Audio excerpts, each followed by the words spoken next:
Dear students, welcome again to my online teaching class of engineering mechanics. Today we will learn to analyze a plane truss using method of joints. This method is used to find the member forces in a truss using repeatedly solving linear equations at each joints. तो students आज हम लोग method of joints के बारे में सीखेंगे और हम लोग देखेंगे कि मेथड ऑफ जॉइंट्स को यूज़ करके कैसे किसी ट्रस के प्रॉब्लम को सॉल्व किया जा सकता है। जब भी हम किसी ट्रस के प्रॉब्लम सॉल्विंग की बात कर रहे हैं तो हमारा जो मेन पर्पस होता है वो होता है हर मेंबर ऑफ फोर्स को कैलकुलेट करना। सो मेथड ऑफ जॉइंट्स को प्रोसीड करने के लिए हमें कुछ स्टेप्स जो हैं इनके उसको देखना पड़ेगा और उस स्टेप्स में अगर हम लोग चलेंगे तो हमें सॉल्व करने में आसानी होगी। तो पहला जो स्टेप है स्टेप 1 कि हमें हर जॉइंट पे जाना है और हर जॉइंट पे जाकर इक्विलिब्रियम इक्वेशंस को यूज करेंगे। दो ही इक्विलिब्रियम इक्वेशंस हर जॉइंट पर होगा अगर वो प्लेन ट्रस है तो एक सिग्मा fx0 दूसरा सिग्मा fy0, यानी net horizontal force along X axis या एक्स डायरेक्शन 0 होना चाहिए, net horizontal vertical force along Y direction 0 होना चाहिए। तो हमें उस जॉइंट को सेलेक्ट करना पड़ेगा जिस जॉइंट पर दो अननोन फोर्सेस होंगे। अननोन फोर्सेस का मतलब है कि मेंबर फोर्सेस, क्योंकि यहाँ पर मेंबर फोर्स अभी मेरे लिए अननोन है, अभी हमने कैलकुलेट नहीं किया है। So firstly, a joint is selected where there are two unknown forces because only two independent equations of equilibrium can be formed at each joint. तो चूंकि हर जॉइंट पे सिर्फ दो ही इक्विलिब्रियम ऑफ इक्वेशंस बनाया जा सकता है, तो अगर हम दो से ज़्यादा अननोन ले लेंगे तो वो सॉल्व नहीं कर पाएंगे क्योंकि हमारे पास अननोन ज़्यादा हो जाएगा और इक्वेशंस कम रहेंगे। तो मैथमेटिकली सॉल्व करना आसान नहीं है। तो हमें वैसे जॉइंट को सर्च करना होगा या देखना पड़ेगा जहां पर सिर्फ दो अननोन मेंबर्स मीट कर रहे हो या दो अननोन फोर्सेस अवेलेबल हो। कभी कभी ट्रस में ऐसे प्रॉब्लम्स भी आपको मिलेंगे जहां पर दो अननोन फोर्सेस को लोकेट करना पॉसिबल नहीं होगा। ऐसे कोई भी जॉइंट आपको नहीं मिलेगा जहां पर दो अननोन फोर्सेस ही हो। वैसे केसेस में हम लोग पहले सपोर्ट रिएक्शंस को कैलकुलेट करते हैं।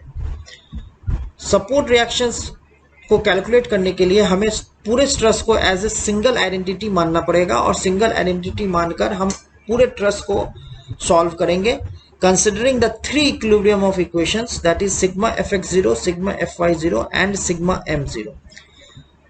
ये थ्री इक्विलिब्रियम इक्वेशंस को यूज करने के लिए एक चीज हमें ध्यान देना है कि हमको पूरे ट्रस को एज ए सिंगल आइडेंटिटी मानना है।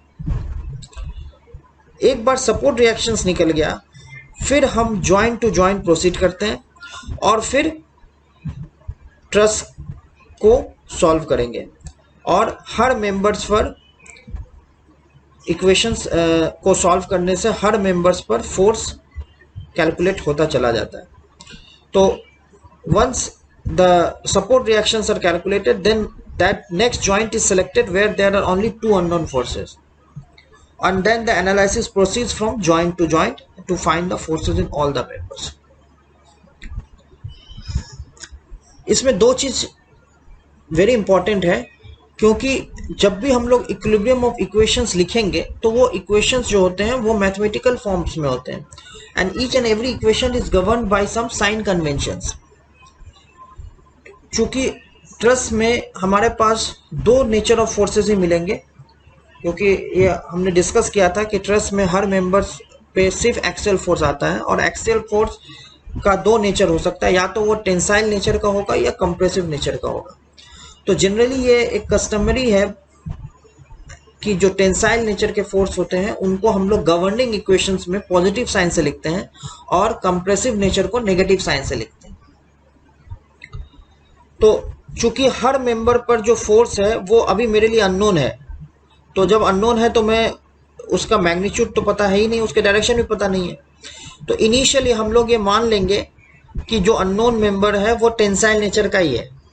जो अननोन मेंबर होगा या अननोन जो मेंबर पे जो अननोन फोर्स होगा वो टेंसाइल नेचर का है, और टेंसाइल नेचर को हम पॉजिटिव मान के चल रहे हैं। अगर एनालिसिस करने के बाद वो नेगेटिव वैल्यू आ जाती है तो उसे हम लोग कंप्रेसिव ट्रीट करेंगे।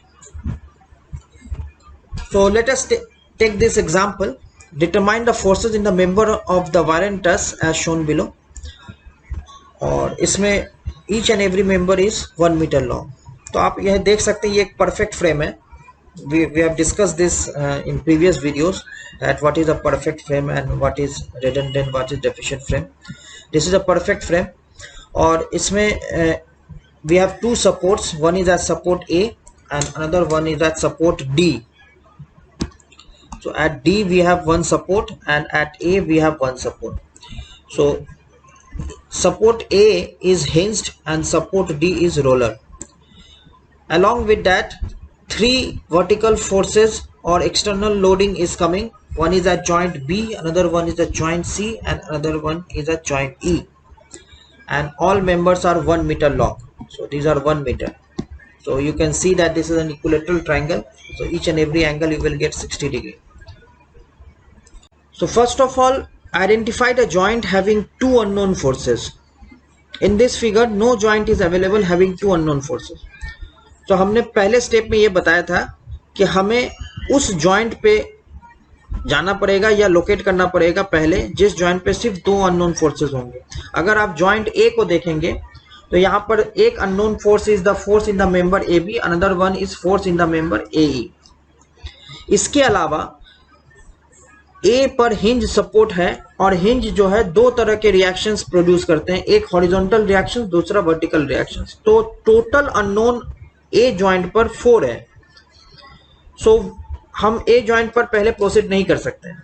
अगर हम बी जॉइंट पे जाएंगे तो बी जॉइंट पर 3 अननोन्स हैं। एक मेंबर बीसी मेंबर पे जो फोर्स है वो अननोन है मेरे लिए, एक बीई मेंबर पे जो फोर्स है वो अननोन है, और एबी मेंबर पे जो फोर्स है वो अननोन है। सो हम बी जॉइंट पे भी नहीं जा सकते। इसी तरह सी पे भी नहीं जा पाएंगे क्योंकि वो भी मेरे लिए अननोन है। ई पे भी नहीं जा पाएंगे क्योंकि ई पर 4 मेंबर्स मीट कर रहे हैं और चारों मेरे लिए अननोन है। और इसी तरह डी पर भी 2 मेंबर मीट कर रहे हैं और एक रिएक्शंस जनरेट होगा। चूंकि रोलर सपोर्ट है डी पर तो सिर्फ वर्टिकल रिएक्शन जनरेट होगा और टोटल अननोन्स डी जॉइंट पर 3 होंगे।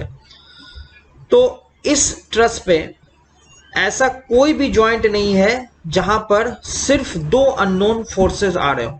तो ऐसे केसेस में आपको पहले सपोर्ट रिएक्शंस कैलकुलेट करना पड़ेगा, और सपोर्ट रिएक्शंस कैलकुलेट करने के लिए पूरे ट्रस को as a single identity treat करके हम लोग सॉल्व करते हैं। So in this case we have to find the support reaction first. So since support A that is hinged, so 2 support reactions, one is horizontal and another one is vertical, and at support D it is roller, so it will have only one vertical reaction. And we have 3 equilibrium equations, that is sigma fx0, sigma fy0 and sigma m0. So taking the entire structure as a single identity, तो पूरे structure पर horizontal force कहीं पर भी नहीं है सिर्फ RAX को छोड़कर, और ये RAX सिर्फ सपोर्ट जनरेट कर रहा है। तो हम इससे देख सकते हैं कि RAX 0 हो गया। Sigma FY that is a net vertical force should be 0. So RAY is in upward direction, it is taken as positive. RDY is also in upward direction, it will taken as positive, and rest are in downward direction, so they are taken as negative. So we are getting one equation, that is RAY plus RDY is equal to 6, and taking the moment M equal to 0, and this moment is taken about an axis passing through point A.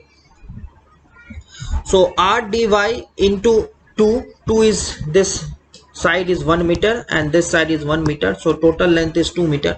So RDY into 2, and this is in anti-clockwise direction because force is in this direction and your point of taking the moment is at this point, so this will cause an anti-clockwise moment, and anti-clockwise is taken as negative in this equation.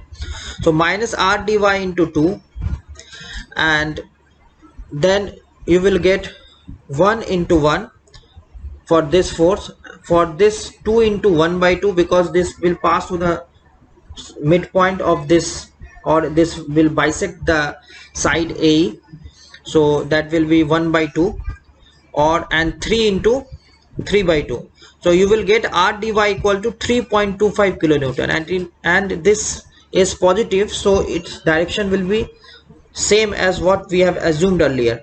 And putting this R dy in equation number 1, this R dy in equation number 1, you will get RAY equal to 2.75 kilonewton. So we have calculated the support reactions first. In this truss, RAX is 0, RAY is 2.75, and R dy is 3.25. Now we will move from joint to joint. So at joint A, this is the free body diagram FBD. At joint A, you can see that 2.75 is the support reaction, which is in positive y direction. FA is the force in the member A, and FAB is the force in the member AB. These two are unknown to me, so we need to find the value of these two forces. At joint A, there are two unknown forces, that is force in the member AB and force in the member A. So at each joint we have two equilibrium conditions, that is sigma fx0 and sigma fy0. This is only applicable for plane truss problems. So net horizontal force, as you can see that FA is in the x direction, so we are taking directly as FAE, but FAB is making an angle 60 degrees, so its component will be taken along x axis, so this will be FAB cos 60 degree, and this will be equal to 0. Similarly, FAB sin 60 will be its vertical component, and 2.75 is also acting in upward direction. So both are taken as positive in this equation. After solving, you will get FAB equal to minus 3.18. Now minus 3.18 signifies that the direction which you have assumed earlier, which was positive, but after calculation it is coming out negative, so its direction will be compressive in nature. So initially FAB was taken positive, as that is a tensile, because it was unknown to me earlier, but after solving it came negative, so that means it is compressive in nature. So we have drawn two figure here. Earlier the arrow which was shown here taking away from the joint, which shows the tensile nature, but after calculation it is shown towards the joint A, and it shows the compressive nature. So this is assumed and this was actual. So since the member is same, that is the member AB, so from one joint, if its arrow is towards this joint A, so for joint B its arrow should also be towards the joint B. Then we will move to joint B. At joint B we have one force, that is 3.18. we have calculated this 3.18 is from the force in the member AB, and its actual direction we have calculated. This is the actual direction, and you can see that this actual direction is in the direction which is in at an angle 60 degree at joint B, so which is shown here, that is its direction is in this way. FBC is in x-axis and FBE is unknown to me, so it is initially taken as away from the joint, which is tensile. If after calculation it comes negative, then we will treat it as a compressive. So again we have two equilibrium condition at each joint, that is sigma fx0 and sigma fy0. So 3.18 cos 60 plus FBC plus FBE cos 60.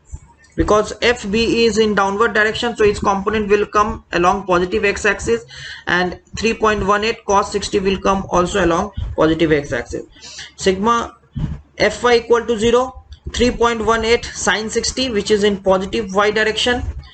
FBC will not get any component along y-axis because cos 90 is 0, and FBE is in downward direction, so its component will come also along downward direction. That is why in this equation this negative sign is shown here. And minus 2 is also, because this 2 kilonewton is also acting at that joint B and it is in downward direction. So after solving this, you are getting FB equal to 0.87 kilonewton. So it is coming out positive. That means whatever direction you have assumed, it will be same.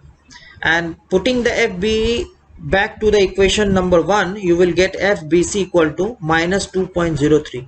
That means whatever the direction you have assumed earlier will be opposite to that. So assumed direction of FBC was away from the joint, but its actual direction will be towards the joint. So you can see the difference in the arrows between the assumed values and the actual values. But for FBE, the arrows will be as what we have assumed earlier. Joint D, we can move directly to joint D. Then again we will solve two equilibrium equations, sigma fx0 and sigma fy0. We will draw the F free body diagram at each and every joint, and then we will compute.